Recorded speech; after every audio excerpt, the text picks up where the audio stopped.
Hello, you alright? Like I say, if you can see me and hear me, let me know. I'm just wandering around just to go and grab some stuff. This Rebel stays in the shade. Hello, you alright? Turn the sound down on my phone. Right. Let's just grab something. Let's just grab that. Oh, hi Wendy. Oh, hi Alison. So hopefully you can hear me and you can see me. Let me know. Because people are answering back, I will take that as a yes, you can see and hear me. Thanks, Wendy. The phone's got a bit of a delay on it between when I may ask. So I know, buddy, it's a bit warm, isn't it, buddy? So if I just come down here, make sure you can see me initially. Excuse the legs because it is very warm. So now, we'll try and keep the session a little bit short with Rebel because it is quite toasty out. So I hope dogs are taking a nice gentle break from here. Good boy. You coming up? Come on then. Come here. Good boy.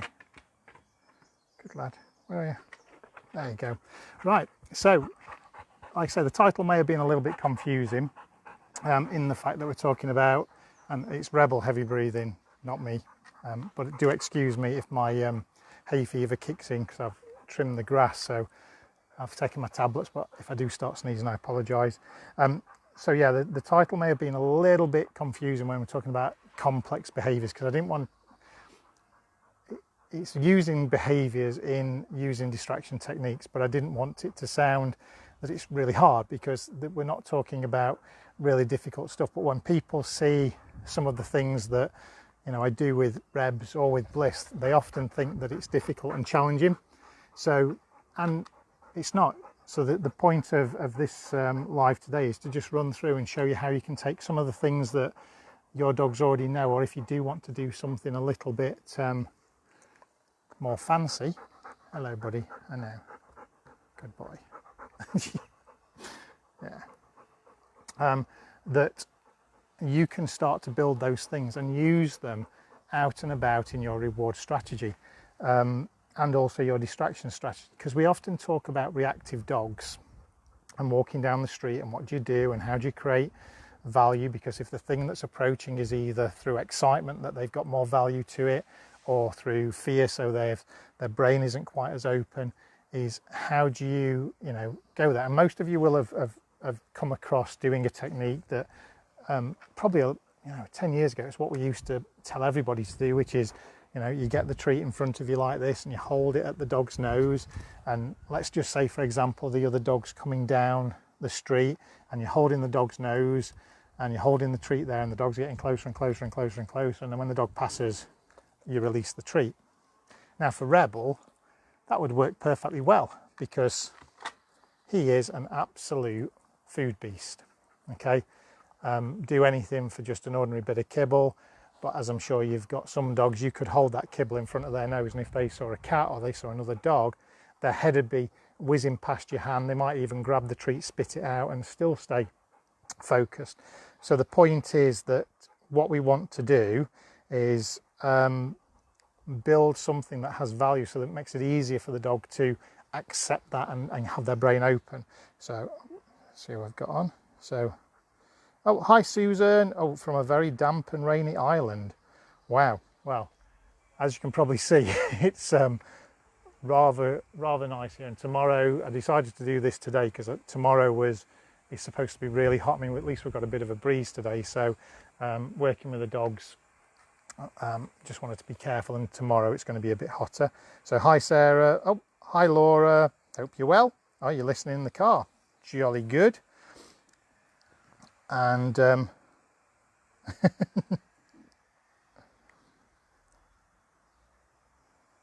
right, okay, Susan. So the point of this is just to sort of say, well, how can you try and find that what we call saliency? So it's one of the things we go through. So we try food, we try this, we try that, and we can't match that intensity. So by doing something a little bit unique and a little bit different, you can actually create your own value and your own saliency that potentially has the power to distract your dog. Now, there will always be that one dog that, you know, seeing another dog is either the scariest thing in the world or the most exciting thing in the world. And dare I say, that's always going to be a challenge, because it's like me and chocolate brownies, you know. See a chocolate brownie, it's very hard for me to disengage from that chocolate brownie, which is why you hear me talk about disengagement training a lot, and then trying to work up through the disengagement stages. So eventually you're doing it on low level stimuli, you're doing it on medium, you're doing it on high, and then you're doing it on the super high. So with Rebel, we work through that process. So before, he used to see sheep and would want to go and run off. I mean, he never did anything, but he would want to go and run off, and he got very soft body and probably play with them, but that isn't necessarily good, and I didn't want him doing it. So he worked through disengagement, and now he can walk off lead and ignore them, but he's always under very, very close control. So I don't let him wander off, because again, saliency works from proximity from you, proximity to the stimuli, and there is a point when, if they get too far away from you, that they're going to lose that ability. So always under close control. And to be fair, if I know I'm walking through a field with sheep or anything like that, both dogs are always on the lead, which is kind of, I mean, the law is that under close control or on lead, but I would prefer to have them on lead, because it just takes away that chance. So digress a little bit, but Rebel could be off lead, and he doesn't chase horses, doesn't chase sheep, doesn't chase cows, definitely doesn't chase swans. In actual fact, he's more likely to run away from a swan, because yeah, my boy did have a run-in with a swan, and it scared him to death. And I shouldn't laugh, because it was just, we came running round a corner, and a swan was just on the path where we were going down the canal, and it took him by surprise. He just wandered up to sniff, and it just went ballistic at him, and he came hurtling back towards me. And I just thought, you know, great advert for a 32 kilogram Rottie cross, and the swan took him down. And so yes, whenever we see swans now, I don't need to worry about that. So so yeah, oh Sarah, yeah, both of yours are food beasts too. Cool. So, you know, it has its value. So what are we going to talk about? So let's get into it while it's quite warm, show you what I mean. So hopefully you're going to be able to see, and please, if you can't see too clearly, just let me know. And I'm just going to move this over here. I think you can see. I'm just trying to have a look. Oops, trying to make sure that I can see. I'm just going to pop that down there in the shade. So I will keep checking on that just to make sure that you can see. Okay. So when I talk about complex behaviours, so let's just take one that Rebel does. So, and this will always be a test because it's quite warm, so I'm going to see whether he'll do it. So Rebel, stick him up. Bang.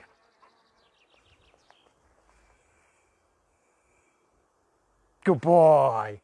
Okay, so that would be termed sort of a complex behaviour because it's multifaceted. There's several things too. But I want you to think about, how do you get to that end result?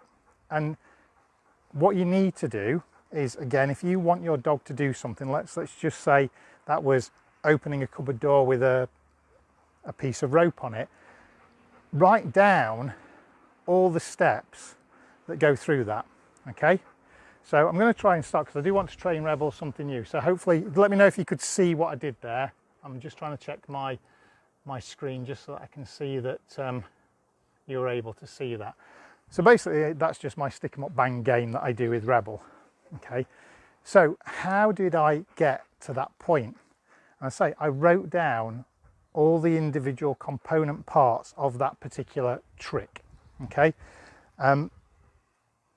so, and I use that, believe it or not, in my local vets, because this boy here absolutely adores the vets and embarrassed me quite a bit when he went in and he saw his favourite vet nurse in the reception area, and he leaped the counter. Is that leaped? Leapt? Leapt? Yeah. he leapt the counter and went into the reception area to say hello to his favourite nurse. And I'm like, yep, that's kind of embarrassing, Rebel. He would push his way into consult rooms doors to go and say hello to the vets, and his ability to listen, he's just, his back end's doing the doggy dance, you know, it's like his paws are going all over the place and he just cannot listen. So I started trying to do that trick, which he can do pretty rock solid here, pretty rock solid in the house, without an issue. So, but how it started is a very sort of simple premise. So we start with him in a sit position. So again, I wrote down all the processes. So what I wanted was him to start putting his paws. So I hold the treat like this, and you can see that just then one paw came up, and then I just released the piece of food. So again, hold it up, start raising it up. You can see his paws come up, release. So at the moment, I'm letting him touch, and he's got hold of my hand. Not worried about that at this stage, because at the moment I'm just getting him used to going into what is this sort of raised straight up sit position. Okay, so this is just step one, and I'm teaching this as one part of that component. Obviously then the next step is your straightforward lie down. Okay, so again, come on, hop it up. So it's then, so now I'm just luring him into that down. And then the follow on from that is bring him into the down and then roll him onto his hip. Okay, so for me they are the three definite components, but even the paws up could go in stages. Could be, right, come on. And then now the next step after that is then coming with me into this upright position. So rather than me being down at this level and doing that, good boy, is I now want to be able to do it with me in a standing position, but I might have to do it in a crouch position. So paws come up, release the food. Oh, there you go, steady boy. Told you he was a food beast. So the next step from that is, can I, yes, just get him, yes, good boy. So you can see how I'm not letting him put his paws on me. So it's like, yes. Now obviously Rebel's done this, everything goes in stages. Good boy. And then the next step from that is to try and combine two elements together. So if I just bring him around this way, good boy. So I want him to come up and down. So now I'm going from that up. Now obviously, and he can do the roll over as well, but good boy. So we go up, down. Now what I could do is add in the word bang at the same time. But what I would do when I get him into the sit is I can start going, stick him up. So I can start adding the stick him up as his paws come up. So again, stick him up. And then I can add the bang as he goes down. But what I probably would do with the bang is I wouldn't use the bang until he's in that position, because I want the bang to be, him to know that when I say bang, that's the final position that he wants into. So I don't confuse him, I would want to stick with the up, down, and then bang. Okay, so then I want to build, can you chew them a little bit, buddy? So does that make sense? Okay, so if anyone's got any questions. You shot your dog. I know, Alison, it's terrible, isn't it? I do some terrible things with him. So again, as you piece it together, it's stick him up, down, bang. So now you're starting bringing them together, but you work on each individual piece together. Okay, good boy. Now, obviously, trying to do that when you've got a dog coming towards you might not be, that's just one example, okay? But with a dog coming towards me, what I might do is if I got, and you see me talk about the boundary game or the hop it up game, And again, just to let you know, if anybody's interested in that, the concept of training, stuff like that, I've got a favourite games course where we go through all my favourite games that I do with Rebel, which is like put recycling away, this, balancing, pause up. But this is like the hop it up game. So Rebel, hop it up. So we just get him on a boundary. So now he's on a calming place, but I can go left. Good boy. Left. Good boy. Right. Oh, actually came off it. So right. The games become the enjoyable part of that sequence. So if just trying to hold the tree isn't enough, if you can create value into the game that you're playing with your dog, I mean, you can see, I mean, Rebel is a food beast, so, you know, having food on me, I'd love to say it's because he loves the game. He does love the game, but, you know, he loves food just as much. So left. Good boy. Right. Right. Good boy. Stick him up. Good boy. And you can see as well, because we do the stick 'em up on its own, that can become your sit pretty. It doesn't, so he won't just automatically go into bang. And that's the nice thing about having a couple of cues for the individual components of the behaviour and training that end position. So break everything down into its individual components. So let's just say, for example, I want to try something new. Okay, I think what we've got. So the cue I usually teach,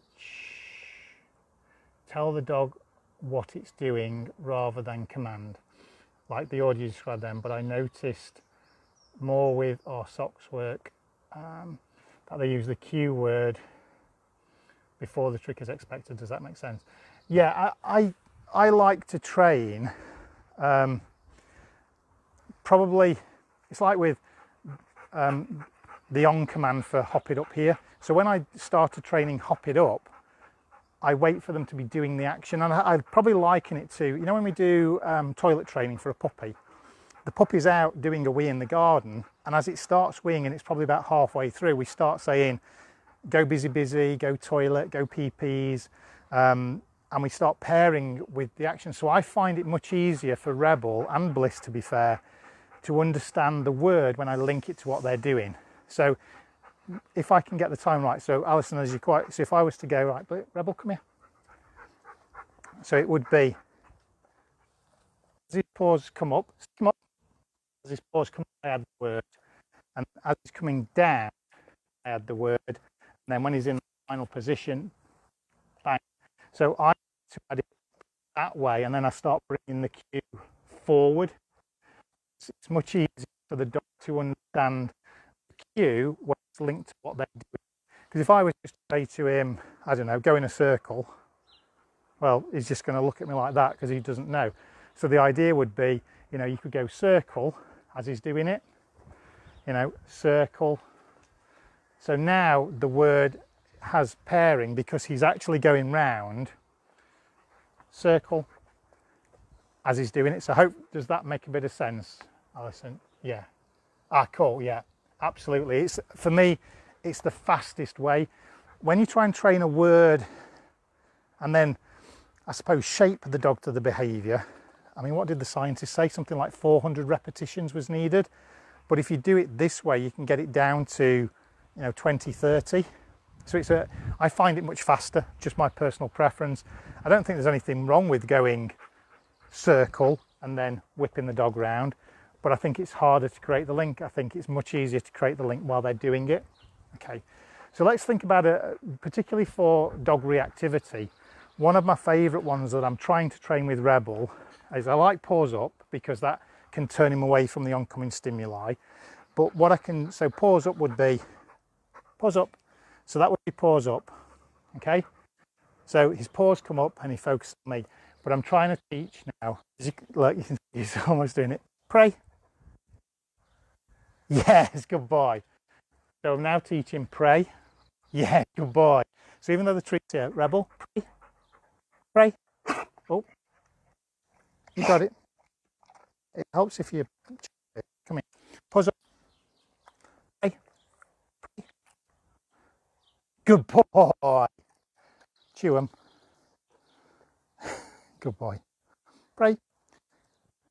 So you can see here, by having pray, go on, pray. Boy. It means that his eyes aren't fixed on the dog. Okay. It means that he's taking his view off. It means the dog can get closer. And as we all know, or hopefully if you've been listening to me enough, that as approaching stimuli get closer and closer, the level of arousal just goes up and up and up. So if you can get them away from that focus, one of the other ones that I train is I train eyes, which is where my hands goes over the dog's eyes. So I'll have him look at me and I'll go, ready? Eyes. Good boy. This is particularly useful at the vets because, you know, this isn't necessarily a complex behaviour, but it's a method that we have to start with going eyes and then build up that duration so that he swallows them whole at the moment. Good boy. Ready? Eyes. Eyes. Eyes. Yes, good boy. So it's really useful, and that one is great if you do have your dogs having kennel cough. That is a great one because it gives the vet just that split second time to just bang in that spray if you do have kennel cough. Okay, cool. So how did I start the eyes? Okay, so first thing is, Wendy, I just get the dog in front of me. It helps if you jump them the first time down. So all I would start with, I would bring my hand here and I go like that. So start just by moving my hand into proximity and reward. Now, as reward, levels, actually it's the leftover of like a few pieces left, and then I get closer, eyes, and then once my hands over, start adding the cue word, eyes. Can you stop swallowing them whole, please? I know you don't understand. Okay. Then I build duration, so it's keep going, keep going, keep going, keep going. What a good boy. There you go. Good boy. Okay. So hope that makes sense, Wendy. Just take it nice and slow. I'm going to watch that bit again. Okay. So in terms of behaviour chains, it's just building up those little complexities of making sure that you have a way. So one of the other ones that I like to do is we just take a normal behaviour like middle,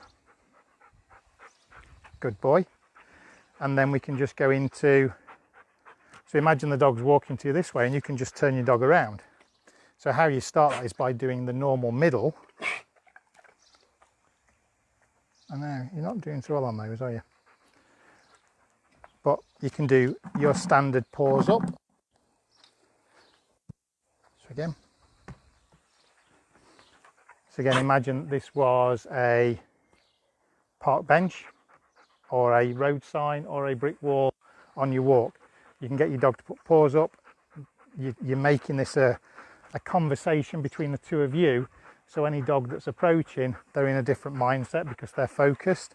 And then again, if you need to, you can sort of start moving around and just kind of and you notice I'm not touching him, I'm just kind of moving in. And then when his legs move, so I'm just going to try, I mean, I can actually go this way. Yes. So you can see how I can get him to move his legs back into me. So this will be another one. Okay. And then go get it. And then obviously you can't necessarily do this on a walk, but you've seen how I do this one. See if Rebel will do it. He normally takes this to recycling, but Rebel, get it. Pop it in. Oh, get it. Get it. Not stand on it. Probably picked the wrong thing. It would have been better having a, right, get it. Get it. Go. I think he's struggling with that. I'm going to see if I can find a plastic bottle. He can't get hold of that. So just bear with me 1 second. Struggling there, buddy. A little more Rebel, come here. Hi there. Cheers, buddy. Thank you. Good lad. Come on. Right, let's see what we can find.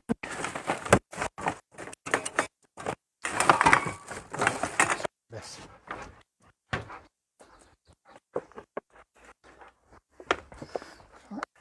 So I'll try it with this. Right, just have a delivery at the same time. So, good boy. Ready? Okay, get it. See if I'm tougher. Okay, pop it in. Yes, good boy. Okay, so that's how I started with the putting the recycling away. Okay. And again, how would I start that? So the first thing I would do is try and find an easy item. So something that you can easily get hold of. So he's getting a bit warm. I'm going to give him a break in a minute. Rebel, get it. And then as soon as he touches it or interacts, oh, good boy. And I'm not fussed about what he does with it. Okay, so it's just interacting with that. So if I just go, right, get it, Rebel. Oh, good boy. So even if he tries to get it, and then it would be, the next step would be Rebel. Yes, good boy. He's going in the bucket, but his head going into the bucket. And then what I'm going to try and do is sort of get him to pick it up. So I'm going to start with it quite close to, obviously, the bin. Rebel, pop it in recycling. Rebs, get it. Get it. Oh, come on, see, get it.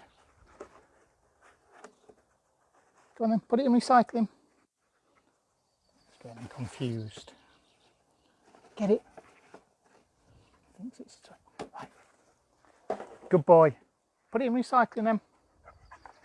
Go on, get it. And he's struggling with that. Get it.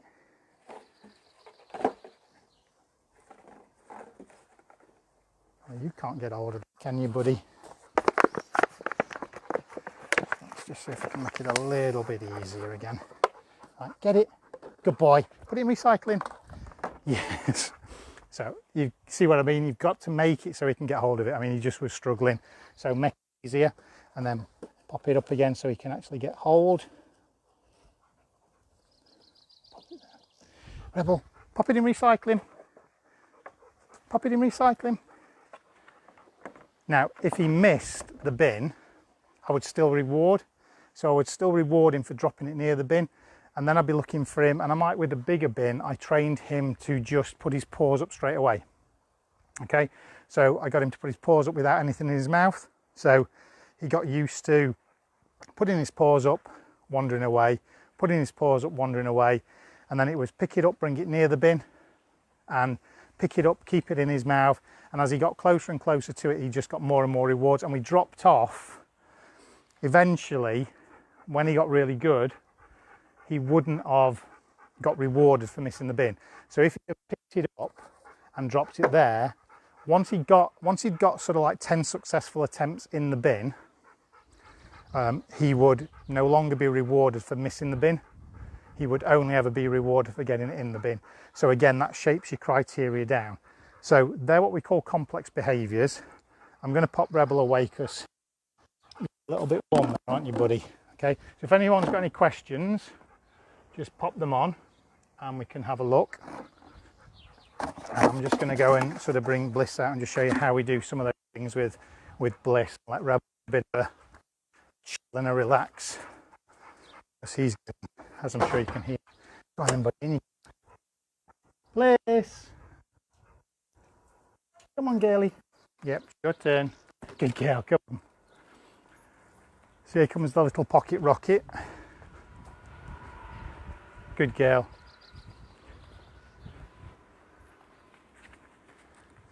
So middle. Good girl. Yes. So you can see how if a dog was coming towards us, by having her in that middle position, I can turn around, and Bliss knows the boundary game. So again, I can just go left. Bliss isn't quite as good at left and right at the moment, so we're still working on that, and it's right. But I could be on a grey, and you can see how I can make the, if I bring her off, I can make the food for her into a game, so she will absolutely be engaged on, ready, on the game. But I can also do it with a toy, so I don't always have to do it with food. So we go, ready, left, yes, good girl, good girlie. So we can use a toy, ready, up it up, Blissy, come here, come here, good girl, ready, come, right, yes, good girl. So I can start shaping with a toy. The reason I sometimes like using a toy with Bliss is because it means I can move her into arousal up, arousal down, which is really powerful if you have got a dog that reacts to things. Oh, good girl. So you can go immediately from sort of that, good girl, what's this? Go on then. From this being sort of a bit of an arousal game, pop it up, good girl, good girl. So other behaviours for Bliss was just trying to teach her how to do a roll over. And again, it's that we get her into this position, we bring her into the down. Okay, move this on the side. Find out what side you want to go on.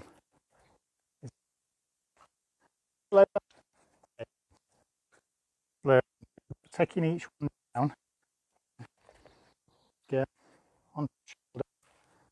Hello, yeah, girl. So hope that makes sense in terms of what I want you to do in, if you have any of these sort of complex behaviours that you want to do, is to really, oh, sorry, just let me grab my phone, good girl, so I can see if anything's coming through. Cool.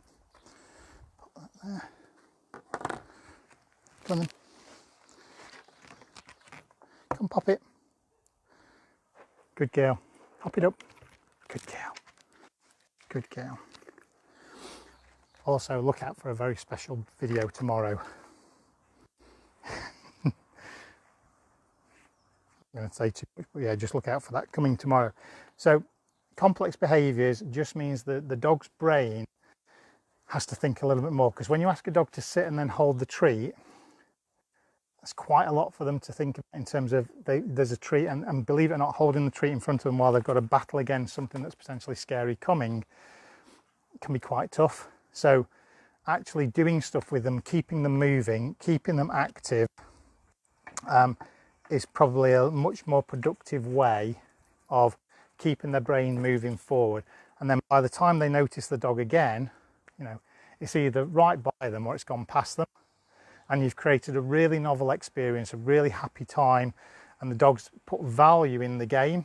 And even if you've got no treats or no food, and I'm going to try and stop using the word treats because I just kind of use food, but you know, the dog can do the actions, and because you've linked it with a very pleasurable experience by doing it at home in the back garden, but then practicing it on lead, off lead, because that's important. So all these things, practice them on the lead, off the lead, practice them in quiet parks, practice them in them slightly busier parks, and then slightly busier parks, and then practice them in the busiest park. But you can't go straight to a very, very busy park and try it.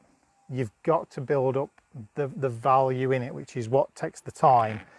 And probably where a lot of owners may go wrong is because they go, right, okay, my recall in the back garden is brilliant, so we're going to the park, and then the recall isn't so brilliant, and that's simply because there's too much going off, you know, and you haven't practiced enough with distraction. And we often talk about, you know, the 3D, so distance, distraction, duration. But if you can train distraction first, distraction and getting them used to doing things while there's distraction going on, so, you know, you put a Sunday dinner plate down the side of them, practice the behaviours while the Sunday dinner plate's there, then you're starting to get when you're having them realise that it's that impulse control, it's that focus, and they can really start to focus on you rather than what's happening around. So I hope that makes a little bit of sense in terms of what you can do. So I say for me, my strategy out on a walk would be using things like the spins on a grate. So it's like trying to keep them in that confined space. Using the road sign, so paws up on the road sign, because when they're in a natural sort of unusual position, it's much harder for them to fixate.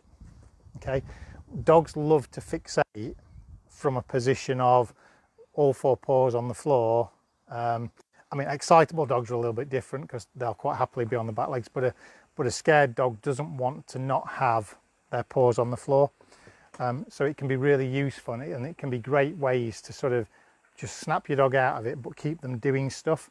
And because you can build multiple chains, so as you saw with sort of Rebel, you know, doing spins left, right, slide down, adding the stick, adding in the sit pretty, puts his focus on you, brings his attention to you, and yeah, it's a great way rather than just stopping, because one of the worst things you can do is to stop, because stopping just allows the cortisol and adrenaline to increase, whereas doing stuff allows the dog a means to get rid of it. So movement is way better, but hopefully that makes sense in terms of complex behavior change. So if you, let's say you decide you want to use the example of train your dog to open a cupboard door using a piece of rope or toy. I mean, the key thing for me is, I'd start with, well, what am I going to fasten around the door handle? So if I was going to fasten something like this, then I might go, Blissy, what's this? She's going, no, I'm not interested. But I might pop that there. And if she showed some signs of, oh, good girl, like that, just sniffing it, good girl. Yes, good girl. I might go, get it. Yes, good girl. So even that, I'm not, at this moment, I'm not fussed about her picking it up. That's not my criteria at the moment. My criteria is, can she show some interest in it? And any interest, I'm happy with. And then I might fasten it to the cupboard door, and then I might just start sort of having the door open to start with and getting her to nudge it close. And if her nose touches the cupboard, then I'm going to reward. If she walks past the cupboard, I'm going to reward. And then I'm going to start adding things together. I think Bliss is doing her wonderful sort of, let's have a look at the lights. Hop it up. Good girl. Good girl.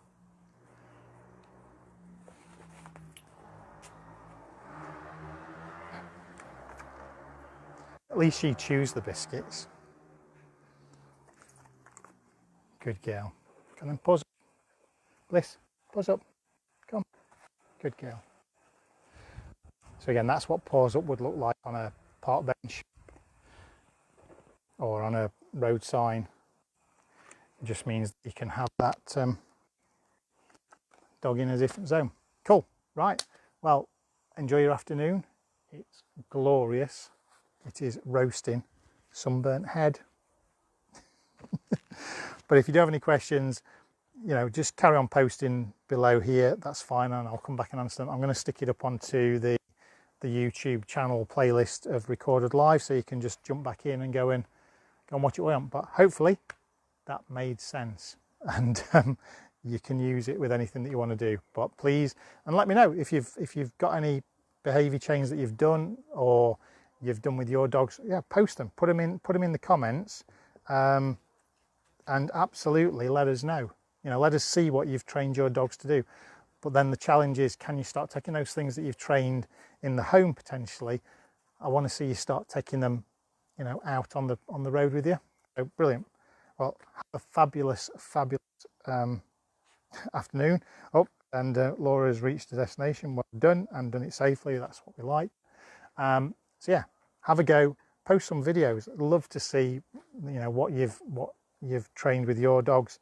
And I'm going to go and rescue my sunburnt head, and I will see you very soon. Right, take care, guys. Pop it. Come on.